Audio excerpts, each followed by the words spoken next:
இலங்கையில் கடுமையான மனித உரிமை மீறல்களில் ஈடுபட்ட நால்வருக்கு இங்கிலாந்து தடை விதிப்பு.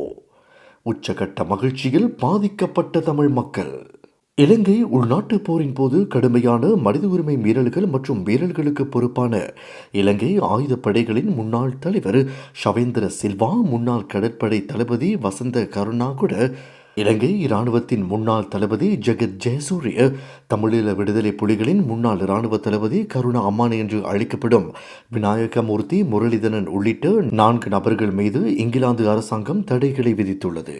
இதில் நீதிக்கு புறம்பான கொலைகள், சித்திரவதைகள் மற்றும் பாலியல் வன்முறை ஆகியவை அடங்கும். பயணத் தடைகள் மற்றும் சொத்து முடக்கங்கள் உள்ளிட்டவை பொறுப்பான நபர்களை குறிவைக்கின்றன. உள்நாட்டு போரின் போது மேற்கொள்ளப்பட்ட கடுமையான மனித உரிமை மீறல்கள் மற்றும் துஷ்பிரயோகங்களுக்கு பொறுப்பு கூறலை கூறுவதும், தண்டனையிலிருந்து விலக்கு அளிக்கும் கலாச்சாரத்தை தடுப்பதும் இந்த தடைகளின் நோக்கமாகும் என இங்கிலாந்தின் வெளியுறவு, காமன்வெல்த் மற்றும் மேம்பாட்டு அலுவலகம் வெளியிட்டுள்ள ஊடக அறிக்கையில் தெரிவிக்கப்பட்டுள்ளது. இங்கிலாந்தின் வெளியுறவு, காமன்வெல்த் மற்றும் மேம்பாட்டு விவகாரங்களுக்கான வெளியுறவு செயலாளர் டேவிட் லாமி கூறியதாவது: இலங்கையில் மனித உரிமைகளுக்கு இங்கிலாந்து அரசாங்கம் உறுதி பூண்டுள்ளது. இந்த முடிவு கடந்த கால மனித உரிமை மீறல்கள் மற்றும் துஷ்பிரயோகங்களுக்கு பொறுப்பானவர்கள் பொறுப்பு கூறுவதை உறுதி செய்கிறது. இலங்கையில் மனித உரிமைகளை மேம்படுத்த புதிய இலங்கை அரசாங்கத்துடன் இணைந்து பணியாற்ற இங்கிலாந்து அரசாங்கம் எதிர்நோக்குகிறது. மேலும் தேசிய ஒற்றுமைக்கான அவர்களின் உறுதிமொழிகளையும் வரவேற்கிறது.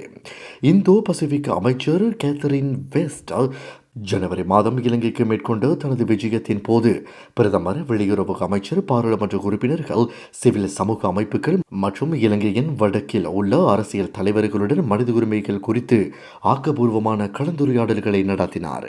சமூகங்கள் ஒன்றாக முன்னேற கடந்த கால தவறுகளை ஒப்புக்கொள்வதும் பொறுப்பு கூறுவதும் இருக்க வேண்டும். இதை இன்று அறிமுகப்படுத்தப்பட்ட தடைகள் ஆதரிக்கும்.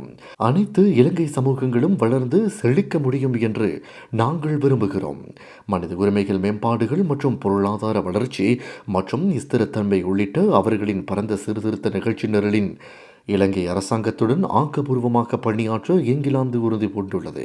கனடா, மாலாவி, மாண்டனீக்ரோ மற்றும் வடக்கு மேசிடோனியாவை உள்ளடக்கிய ஐநா மனித உரிமைகள் கவுன்சிலில் இலங்கைக்கான முக்கிய குழுவில் உள்ள கூட்டாளர்களுடன் இணைந்து இலங்கையில் பொறுப்பு கூறலை மேம்படுத்துவதற்கான சர்வதேச முயற்சிகளை இங்கிலாந்து நீண்ட காலமாக வழிநடத்தி வருகிறது என்று இந்த ஊடக அறிக்கையில் மேலும் தெரிவிக்கப்பட்டுள்ளது.